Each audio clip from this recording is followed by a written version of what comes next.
जय हिंद दोस्तों, आपका स्वागत है हमारे चैनल साइंस ज्ञान हब में। आज की वीडियो में हम एक महत्वपूर्ण टॉपिक को देखने वाले हैं जो कि परीक्षा के लिए बहुत ही महत्वपूर्ण प्रश्न है। परीक्षा के लिए भी महत्वपूर्ण है और हम देखिए जो बायोलॉजी है, ठीक है, तो ये एक ऐसा विज्ञान है जिसको हम अपनी मतलब ज़िंदगी जीने के लिए अपने में भी आसपास पेड़ पौधे हर चीज़ों में देखते हैं। तो इस प्रकार है, तो आज हम देखेंगे वर्गीकरण, ठीक है, कि मतलब किस श्रेणी में किस प्रकार के जीवों को रखा गया और किस प्रकार से श्रेणियाँ दी गई और किस प्रकार से उन्हें विभाजित किया गया। तो बहुत कम ही समय में बहुत बड़े टॉपिक को समझा जाएगा। तो चलिए देखते हैं द्विजगत प्रणाली। अगर बात करें द्विजगत प्रणाली की, तो जो द्विजगत प्रणाली है इसको कैरोलस लीनियस ने दिया था। किसने? कैरोलस लीनियस ने दिया था। कौन कौन से? पहला प्लांटी और दूसरा एनिमेलिया। क्या है? प्लांटी और एनिमेलिया। दो जगत प्रणाली कैरोलस लीनियस, प्लांटी और एनिमेलिया। बराबर ध्यान रखिएगा, हर एक लाइन से हर एक प्रश्न बन रहे हैं।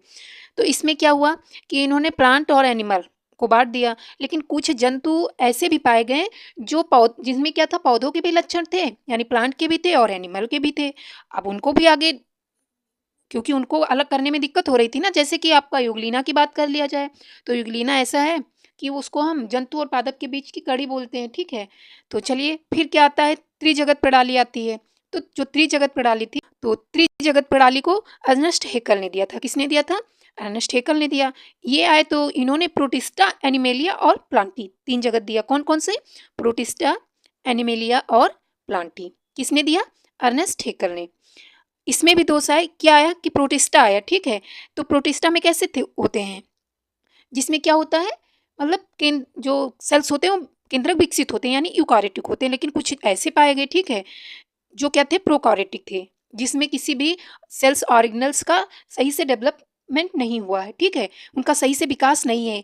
और कोई भी, जैसे आप बात कर ले प्लांट का कि प्रकाश संश्लेषण के कोई ऑर्गन्स हैं, ठीक है, कोई नहीं है डेवलप, तो इस प्रकार के भी जंतुओं की खोज हुई या प्लांट्स की खोज हुई। फिर क्या हुआ, फिर अगली खोज हुई, तो फिर क्या हुआ, चार जगत प्रणाली आई। चार जगत प्रणाली को किसने दिया? कॉपलैंड ने दिया। किसने दिया? कॉपलैंड ने। इन्होंने क्या कहा? मोनेरा, प्रोटिस्टा, एनिमेलिया और प्लांटी। चार जगत किसने दिया? कॉपलैंड ने दिया। कौन कौन से? मोनेरा, प्रोटिस्टा, एनिमेलिया और प्लांटी। फिर मोनेरा को जब देखा गया, ठीक है, क्योंकि प्रोटिस्टा को तो देखा गया, सारे यूकोरियोट जो थे एक कोशिकीय, उनको रख दिया गया प्रोटिस्टा में, उनको भी मतलब अध्ययन करना उनका भी आसान हो गया। उसके बाद एनिमेलिया में सारे एनिमल हो गए, प्लांट में सारे पौधे हो गए, छोटे जंतु इसमें। अब मोनेरा में प्रोकार्योटिक रखा गया। लेकिन जब मोनेरा का भी अध्ययन किया गया तो उसमें भी कुछ ऐसे थे, ठीक है, कि मतलब दो तरह के जंतु पाए गए, आर्की बैक्टीरिया और यू बैक्टीरिया। इनको अलग नहीं किया गया। उसके बाद फिर क्या हुआ, आर.एच. व्हिटकर आए। आर.एच. व्हिटकर ने क्या किया? पांच जगत प्रणाली दी। कौन सी कितनी जगत प्रणाली दी? पांच जगत प्रणाली दी। तो इन्होंने मोनेरा, प्रोटिस्टा, एनिमेलिया, एक सेकेंड, एनिमेलिया, प्लांटी और फंजाई, क्योंकि फंजाई यूनिसेलुलर तो है, एक कोशिकीय हैं, ठीक है, यूकारियोटिक भी हैं, लेकिन क्या है, इसमें प्लांट के लक्षण नहीं थे। जैसे प्रोटिस्टा में क्या है, ठीक है, वो प्रकाश संश्लेषण कुछ कर लेते हैं, लेकिन फंजाई में ऐसा नहीं था, ठीक है।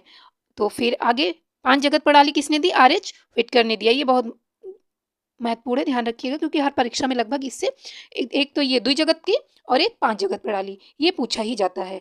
इसके बाद आता है छह जगत प्रणाली। कौन सी आती है? छह जगत। इसके बाद छह जगत प्रणाली को कार्ल वॉइस ने दिया था। किसने दिया था? Carl Woese. तो इन्होंने मोनेरा को दो में बांट दिया। एक क्या था? Archie bacteria. क्या है? एक आर्की बैक्टीरिया है, वन सेकेंड, एक आर्की बैक्टीरिया है और दूसरे यू बैक्टीरिया, और प्रोटिस्टा, फंजाई, एनिमेलिया और प्लंटारम। तो और मान्यता, या आपको ज़्यादा पेपर में कहाँ से पूछा जाएगा? द्विजगत प्रणाली और पांच जगत प्रणाली। तो ध्यान रखिएगा, पांच जगत प्रणाली आर.एच. व्हिटकर ने दिया है। तो ये हमारी छोटी सी वीडियो ये वर्गीकरण से थी, ठीक है, कि किस प्रकार जीवों का वर्गीकरण किया गया है। वीडियो अच्छी लगी है तो लाइक ज़रूर करिए, चैनल को सब्सक्राइब करिए और ऐसे ही महत्वपूर्ण जानकारी के लिए हमारे चैनल से बने रहिए। धन्यवाद। जय हिंद।